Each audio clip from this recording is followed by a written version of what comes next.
कोलकाता की सड़कों पर बढ़ते आक्रोश के बीच डॉक्टर बिटिया को न्याय दिलाने की मुहिम दिन ब दिन जोर पकड़ती जा रही है और अब कोलकाता रेप और मर्डर केस में एक चौंकाने वाला खुलासा हुआ है। जी हाँ, एक ऐसा खुलासा जिसे सुनकर आप लोगों के पैरों तले जमीन खिसक जाएगी। और ये खुलासा किसी और ने नहीं बल्कि एक महिला ने किया है जिसके बेटे का एक्सीडेंट हो गया था और वो उस रात अपने बेटे को लेकर आरजी कर अस्पताल इलाज कराने पहुंची थी। उसने उस रात ऐसा क्या देखा था कि वो उसी दिन डॉक्टरों से भीड़ गई थी पर उसकी एक नहीं सुनी गई। इस खुलासे के बाद नकाब के पीछे के वो सारे चेहरे बेनकाब हो जाएंगे जो इस केस के असली गुनहगार हैं। अगर आप चाहते हैं कि डॉक्टर बिटिया को इंसाफ मिले तो वीडियो को लाइक करके कमेंट में वी वांट जस्टिस जरूर लिखिए ताकि बिटिया को इंसाफ दिलाने की हमारी मुहिम ऐसे ही चलती रहे। और चैनल को सब्सक्राइब भी कर लीजिए ताकि इस केस से जुड़ी हर अपडेट हम आप तक पहुंचाते रहे। Kolkata trainee doctor rape case में रोज कुछ न कुछ चौंका देने वाले खुलासे हो रहे हैं। ट्रेनी डॉक्टर के पिता ने जो खुलासा किया है वो हैरान कर देने वाला है। इतना ही नहीं, डॉक्टर बेटी के डायरी से भी कई सनसनीखेज खुलासे हुए और आरोपी संजय रॉय के मोबाइल फोन से जो सबूत सीबीआई के हाथ लगे हैं वो जानकर आपका खून खौल उठेगा। संजय रॉय बार बार अपने बयान जरूर बदल रहा है पर सीबीआई को कई अहम सबूत हाथ लगे हैं जिससे इस केस को सोल्व करने में आसानी होगी और ये भी पता चलेगा कि क्या संजय रॉय ने ये घिनौना काम अकेले किया था या हॉस्पिटल में कोई और था जो उस रात संजय की मदद कर रहा था। इन अहम खुलासों के बारे में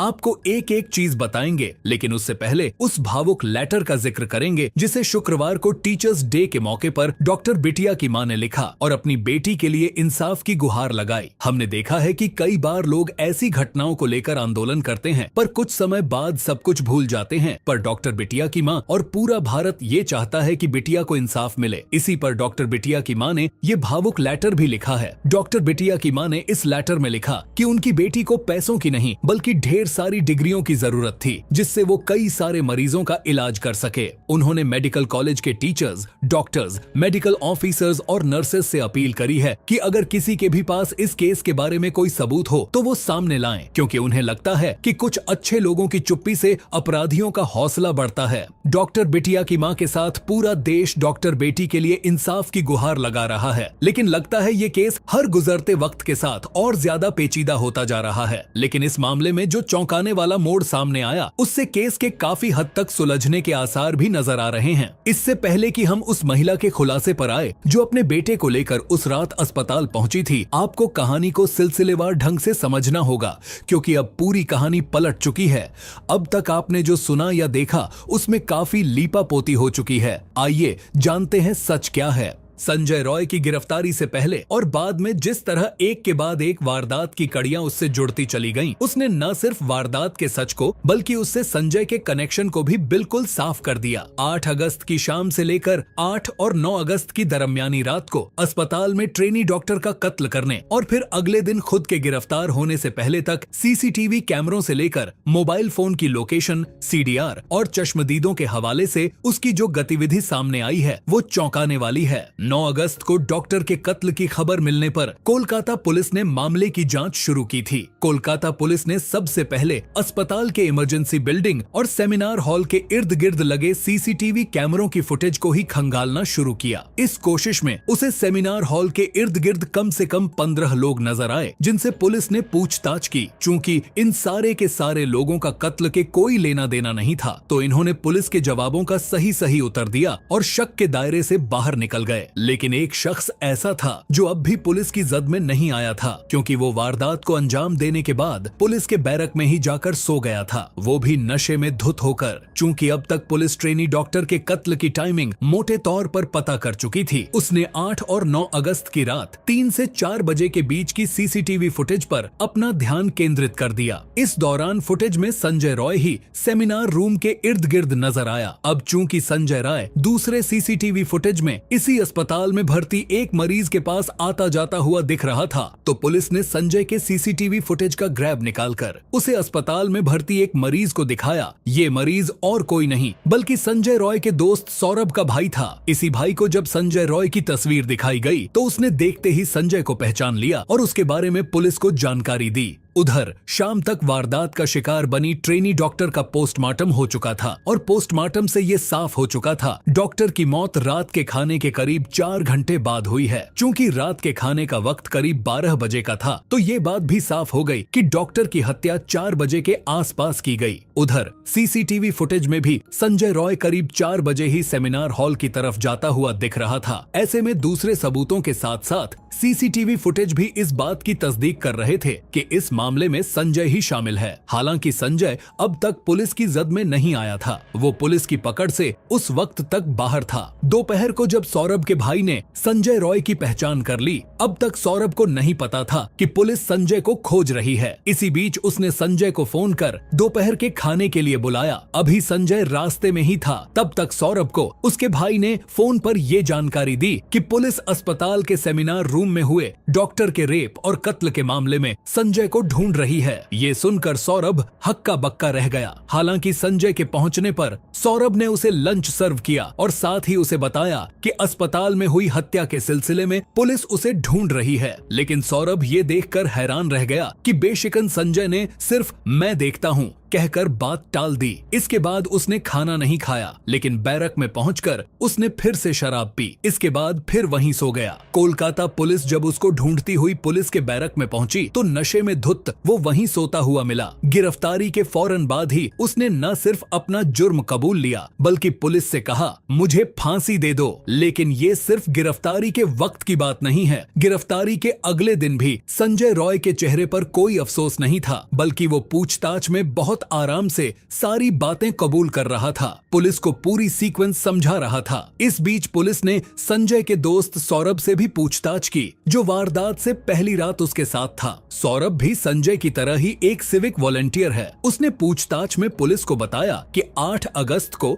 उसने अपने भाई को इलाज के लिए आर्जी कर अस्पताल में भर्ती करवाया था। वो दोपहर को 1:30 बजे अपने भाई को अस्पताल में भर्ती करवाने के लिए अस्पताल के रिसेप्शन पर गया था। वहाँ उसने पूछताछ की और भर्ती हो जाने के बाद रात को 10:30 बजे वो फिर से अस्पताल पहुंचा। वहां संजय भी सौरभ के पास आ गया। इसके बाद सौरभ और संजय दोनों मरीज को अस्पताल में छोड़कर बाहर गए और उन्होंने शराब पी। इसके बाद दोनों पहले नॉर्थ कोलकाता में मौजूद रेड लाइट एरिया सोनागाछी गए। वहां सौरभ तो एक अड्डे के अंदर चला गया, लेकिन संजय बाहर ही खड़ा रहा। चूंकि संजय को सोनागाछी में अड्डे के अंदर जाने का मौका नहीं मिला, जब सौरभ बाहर आया तो दोनों ने शहर के ही एक दूसरे जिस्म फरोशी के अड्डे चेतला में जाने का फैसला किया। चेतला साउथ कोलकाता में है और सोनागाछी से इसकी दूरी करीब 15 किलोमीटर है। 8 और 9 की रात को दोनों सोनागाछी से निकल बाइक से ही चेतला पहुंचे, लेकिन यहाँ भी संजय को अंदर जाने का मौका नहीं मिला। यहाँ भी संजय का दोस्त सौरभ जिस्म फरोशी के अड्डे के अंदर गया था, लेकिन संजय बाहर ही खड़ा रहा। तफ्तीश में साफ हुआ है कि वहां खड़े खड़े ही उस रात संजय ने अपनी गर्लफ्रेंड को फोन किया था